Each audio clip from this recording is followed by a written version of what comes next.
હરિયાણાના સાયકલિસ્ટનું ભરૂચ જિલ્લામાં આવી પહોંચતા સ્વાગત કરવામાં આવ્યું। હરિયાણાના સાયકલિસ્ટ શુભમ સૈની આશરે 5000 કિલોમીટર જેટલું સાયકલિંગ કરી ભરૂચ જિલ્લામાં આવી પહોંચતા ભરૂચ જિલ્લાના સાયકલિસ્ટ નિલેશ ચૌહાણ તથા શ્વેતા વ્યાસ દ્વારા સ્વાગત કરવામાં આવ્યું હતું। અને આ ભારતની સંપૂર્ણ સાયકલ યાત્રા દરમિયાન સાયકલિસ્ટ શુભમ સૈની લગભગ સંપૂર્ણ ભારતમાં 1 લાખ કિલોમીટર જેટલું સાયકલિંગ કરી ભારતભરમાં લોકોને સાયકલિંગ દ્વારા સ્વાસ્થ્ય અને પર્યાવરણને થતા ફાયદા વિશે સમજાવી વધુને વધુ સાયકલિંગ કરી પર્યાવરણ બચાવવાનો પ્રયાસ કરશો તેવો સંદેશો પાઠવે છે।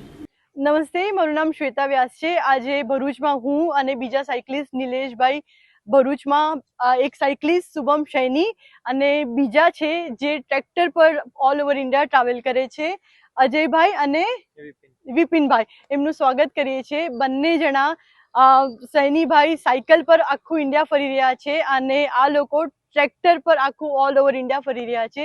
શુભમ સૈનીએ લગભગ 5000 કિલોમીટર સાયકલિંગ કર્યું છે અને સ્ટેચ્યુ ઓફ યુનિટીથી આજે ભરૂચ આવી પહોંચતા અમે એમનું સ્વાગત કર્યું છે। અને આ લોકો ટ્રેક્ટર પર લગભગ 6000 કિલોમીટર આખું ભારતનું સફર કરીને ભરૂચમાં આવી પહોંચ્યા, ત્યારે આજે એમનું અમે સ્વાગત કર્યું છે। અને આ એમની યાત્રા સાયકલ પર અને આમની ટ્રેક્ટરમાં એ સફળ રહે એના માટે અમે લોકો એમને શુભકામના આપીએ છીએ। Thank you.